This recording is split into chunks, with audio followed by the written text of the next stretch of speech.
Bản thân trong quán ta phải chết tha nè dương lang ở đuổi thì dương lang ở đuổi thì tôi thể hiện thứ hiện đánh khát ở trong mau căn thì đi mà mấy máu này dây chụp luôn thì vô ròn đấy thì có một tay trong dây bị xa ra ban hỏi nè chặt thang xây lang ta có đuôi từ cô hôn này chăm đó anh bẹp ấy đâm ấy hơi nè na cả đời để pon pong đuôi nó thay vào ngớp môi vay môi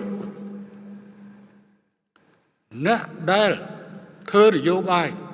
đòi sẵn tê thi đòi mình pon pong plum plum đòi không能រដ្ឋធម្មនុញ្ញខ្ញុំគោរពសិទ្ធិរបស់អ្នកឯងសារជូនអ្នកឯងគឺមិនច្រើនទេប៉ុន្តែអ្នកឯងកុំនិយាយឲ្យកុំនិយាយរឿងបើអ្នកឯងនៅតែបន្តនិយាយតែផ្ដួលតកូលហ៊ុនអញសូមប្រាប់ទៅពួកឯងឲ្យច្បាស់ប្រាំទៅពួកឯងច្បាស់បើអត់មានតកូលហ៊ុនដឹកនាំក៏មិនតន់ដល់វេនពួកឯងដែរ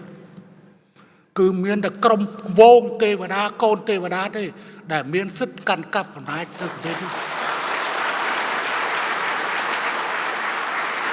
គាត់តែឯងយកចៅឯងដើរទៅមូលដ្ឋានឲ្យស្គាល់រឿងសុខទុក្ខប្រជាពលរដ្ឋនោះវាថាយើងប្រកួតចៅអញនឹងប្រកួតទៀតចៅអញជាប់អនុបណ្ឌិតដល់2ហើយកំពុងនៅមហាវិទ្យាល័យយ៉ាងច្រើនឯងកុំស្មានឲ្យសោះហើយបើសិនជាហ៊ុនម៉ាណែតអាចដឹកនាំបានឬក៏គ្មានអ្នកណាតកូលហ៊ុនក៏មិនតន់ដល់វេនអាចតកូលសំឬក៏អាចតកូលសុកឬក៏អាសៅអាទឹកអីដែរអត់ដែរគឺមានតែតកូលទេវតាតែប៉ុណ្ណឹង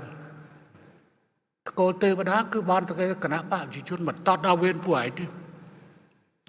ហើយបើពួកឯងនៅតែប្រហើនអញក៏អត់ញើដៃដែរហើយកុំថាអញធ្វើប្រធានព្រឹទ្ធសភាអញមិនមានសិទ្ធិធ្វើអីពួកឯងអញជាប្រធានគណៈបកកណ្ដាលអំណាចមួយនិយាយគ្នាចឹងបើនិយាយអញ្ចឹងតិចទៀតដល់នាយករដ្ឋមន្ត្រីមកវាញឹមធ្វើថ្លែងតើឪនិយាយអាក្រក់ណាកូននិយាយស្លូតទៅមុខអាញឹមបើមិនមុខអាញឹមមិនបើវាកាត់ទៅម៉ែវា